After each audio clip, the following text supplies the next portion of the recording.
Welcome to the School of Laughs podcast, brought to you by schooloflaughs.com. Whether you're an aspiring comedian, a part-time pro, or a speaker who wants to become funnier, this is the podcast for you. We'll break down tools, tips, and techniques to help you get bigger, better, and more bookable. And now, here's the show.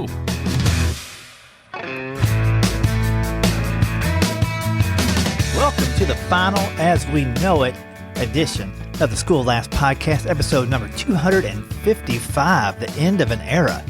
Hey, as you know from the last couple podcasts, been trying to wind things down here, headed into 2022, and this seemed like a good time to do it. Have a lot of things coming up on my plate next year that need my full attention, some things that I just simply cannot have any distractions from doing to take care of, and to do that, I wanted to lighten my load a little bit. And not that this podcast is a heavy load, but it is 12 or 13 hours a month probably that I should be allocating to other things moving forward. And that's what I'm going to do.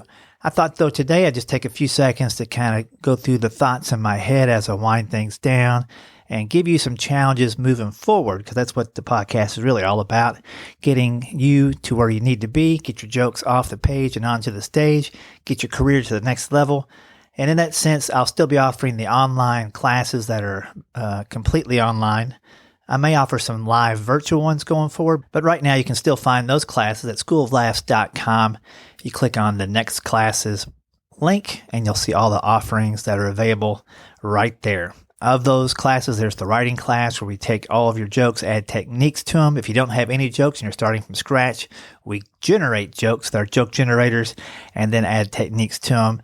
And there's also a masterlaughterclass.com where if you're a speaker, teacher, trainer, or preacher, we can make your sermons, your messages, your speeches more fun, more engaging so people can listen to it longer and get your message quicker. So what should you do moving forward now that the podcast is winding down? Well, the first thing I think you should do is actually what I'm doing here today is make sure there's not some clutter, some things going on that are taking up your brain power, your physical energy, your resources, your time away from your family that you don't need to be doing. That way you can focus that on your career and back on your family.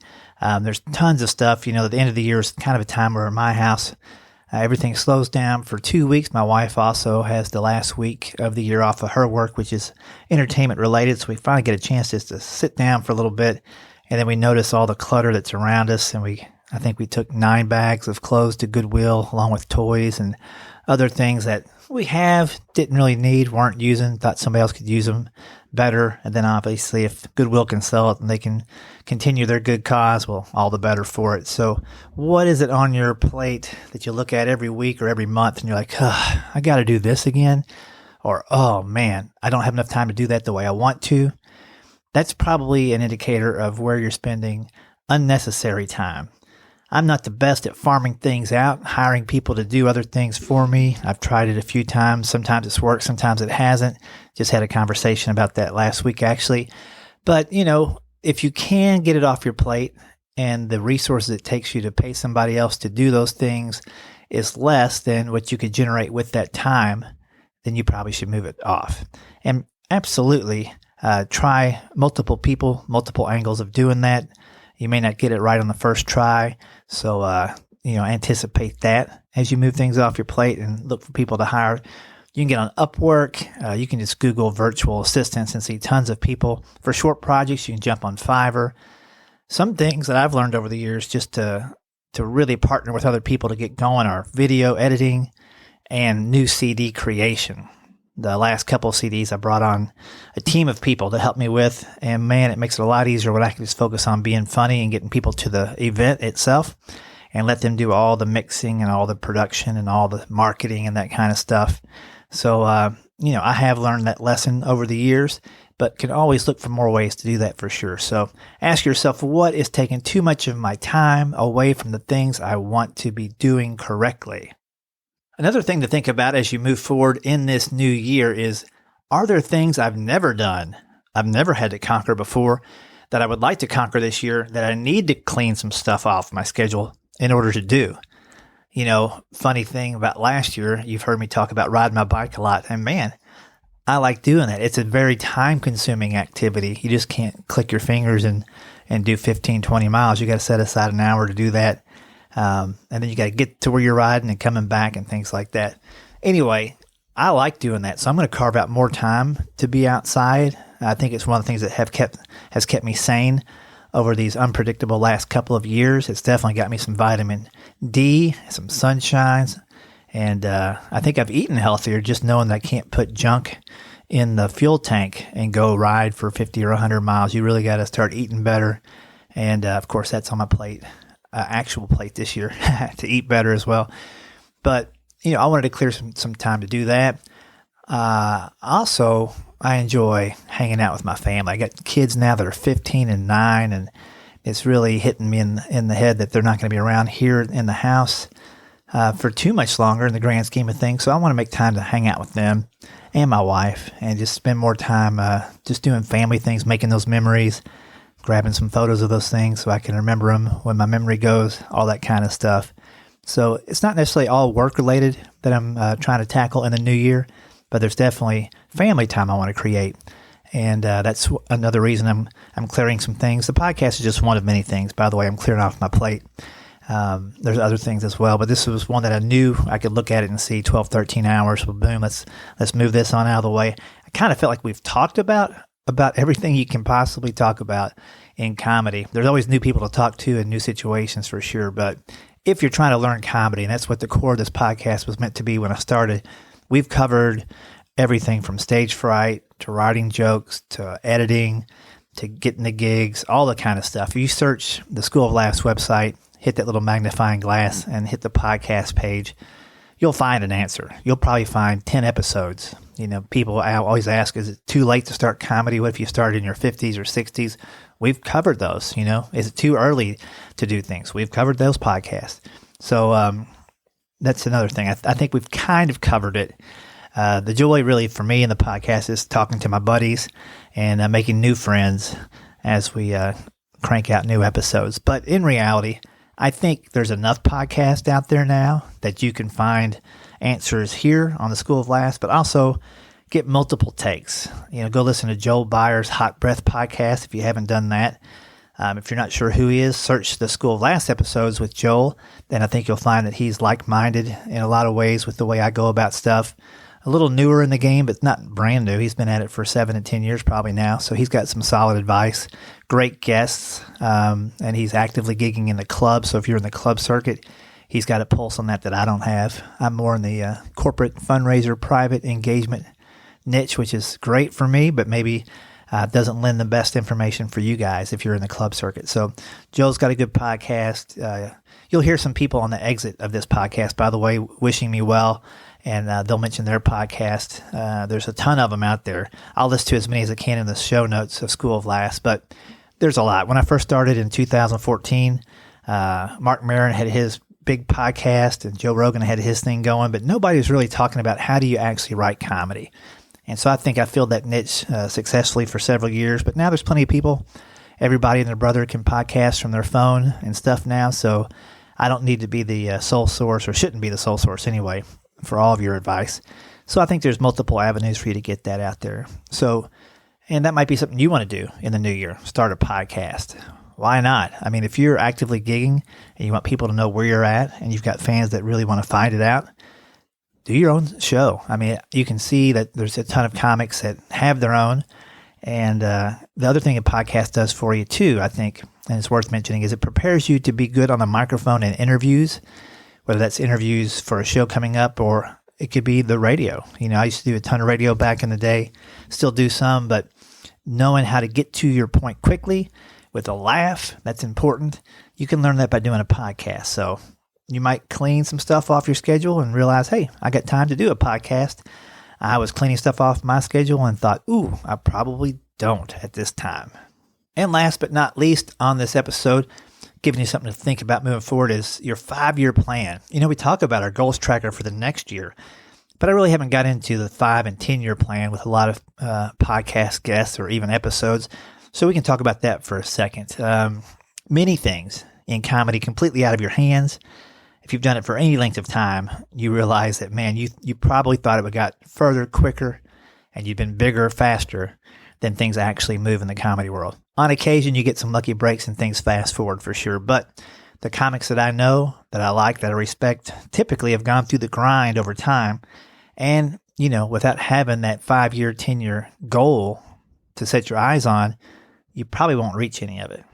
So what is your 5-year plan? If you're emceeing right now and you just started emceeing, then I would imagine you want to be featuring at the end of that 5 years and maybe even headlining some smaller gigs. If you're featuring now, you might want to be moving into headlining within 5 years, hopefully. There's things like that to consider. But also, will you be financially secure in 5 years if you're not right now? Will this still be a hobby in 5 years? If so, I don't think you want to have the same expectations as somebody who's going full time. But I think you should still approach your writing as if you would want to go full time. I think you want to write as much as you can because that's really the core of everything.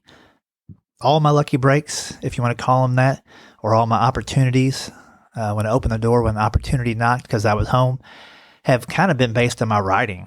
And that is surprising to me in some ways, but that's the comment I get the most. Well, we knew you wrote this, so we brought you over here to write this, or we saw you write those sketches and act in them, and we thought you could act in our thing because we saw how you acted in those things. And it honestly took a few other comics to point out, man, you're a solid writer.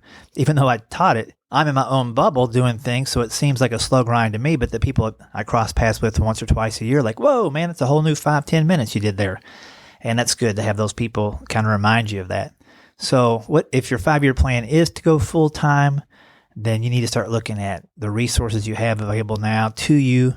And will those resources increase as you get ready to hit the road, or will they be drained? And by resources, it could be everything from, do you have a solid car that will get you from point A to point B?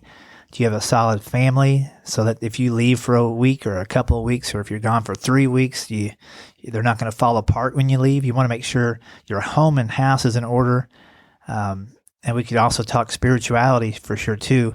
I know that I'm solid with God and Jesus, and I want to make sure I'm doing those things correctly and representing Him well and leading others to Him. And if I'm not, then it's probably my goal and not His goal that I'm focused on. And I think your goal, if you're a Christian, should always align, obviously, with God and spreading the word of Jesus. So I want to make sure that what I'm doing going forward is aligned in that way.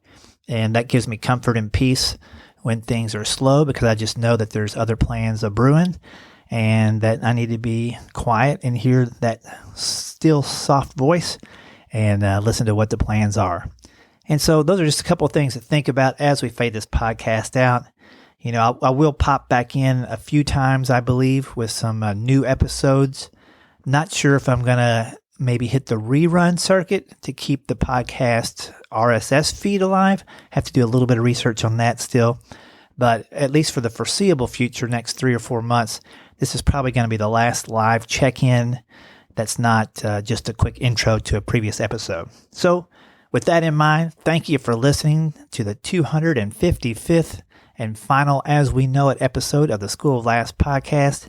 On the way out, we're going to hear a couple of recorded messages from a few listeners, and I'd also like to read a couple before we all step away. Brian Kahatsu writes, Rick, you have the only podcast that I look forward to listening to, informative, funny, and all the Rick Roberts you want.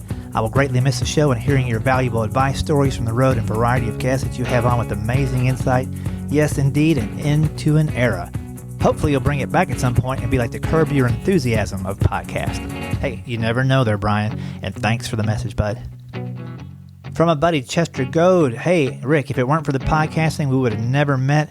If it weren't for your podcasting classes, I would have never had the nerve to pursue stand-up. I put it all the way off way too long, but the classes, the podcast, etc., and especially you, helped me make up for lost time and gain ground quickly. Hey, Chester, thanks a lot, and always good to see your progress and do those coaching calls with you. I'm excited to see what you've got going ahead. From Darren Below out there in Wyoming, and Casper, hey, Rick, I got your email about the School of Laughs podcast meeting. I want to say thank you so much for all the episodes you did. I use the lessons that I learned from you on the podcast on a daily basis, from your contract to how to dress to how I conduct myself on and off stage. I am probably just an average comedian, but I make sure that I'm the most professional, most accommodating, and most likable comedian to my clients. That is all because of the lessons I learned on the School of Laughs podcast. Hey, Darren, thank you very much for that kind note, and best of luck to you in this new year, and best of luck with you and your health. I know you had the battle a while back, and you persevered that, so I'm excited to see what you've got on the horizon. Hey, Rick, Brian Bates here. Just wanted to say thank you for all the years of the School of Laughs podcast. I love it. It's my favorite podcast next to my own. And I never miss an episode. Listen every time. Listen as soon as they come out. I'm just a couple behind right now, but I'll catch up. Love that Gavin. Gavin's great. As long as he never leaves, the podcast will be wonderful. But all seriousness, the podcast is so great, and I really have listened to every episode as soon as they come out. And thank you so much. I love it. My favorite ones are probably the ones that I was on. I feel like I learned the most from those. But they've all been great, and I'll be going back and listening to old episodes for years to come. Thank you. Hi, Rick Roberts. This is Michelle Van Dusen. And hey, this is June Colson. And as co-host of the Laugh Support podcast, the two of us wanted to just reach out and say congratulations on such a long and successful run of the School of Laughs podcast. It was our absolute honor to have you on one of our recent episodes, and wanted to thank you for all you have done for the comedy community and comedians like us. That's right, Rick. We are definitely going to miss your podcast, but we know that the quality work and the positive energy that you brought to the podcast will just be transferred to another amazing project, and we are excited to see what that is. So congratulations, Rick Roberts. Congratulations, Rick. We love you. All right, that's going to do it. Stay safe out there, everybody, and stay funny. Now don't go calling me a jerk, 'cause my 9 kids need dental work, and I spent the toothbrush money to buy a boat. See, when their teeth have fallen out, that's less to clean and less to crown, and I'll use that cash to buy a truck to tow it. Priorities, who needs them? Priorities, who cares? Sure, I've got kids with rotten teeth, but we spend our days on water skis. Now move along, it's time for me to float.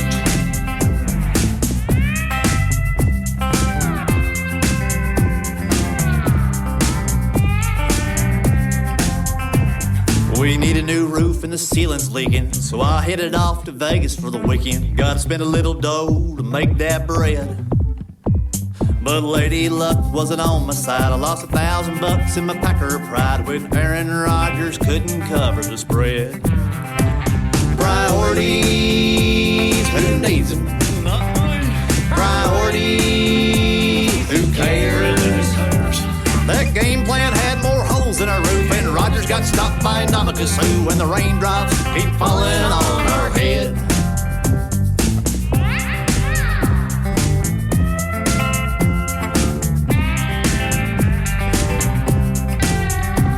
I know I should take better care of myself, exercise and watch my health, but I eat a pound of bacon and lobster every day. Now the doctor said I should ride a bike, and I told him what I'd like is a 5-pound burger from the Heart Attack Cafe. Priorities, who needs them? Priorities, who cares?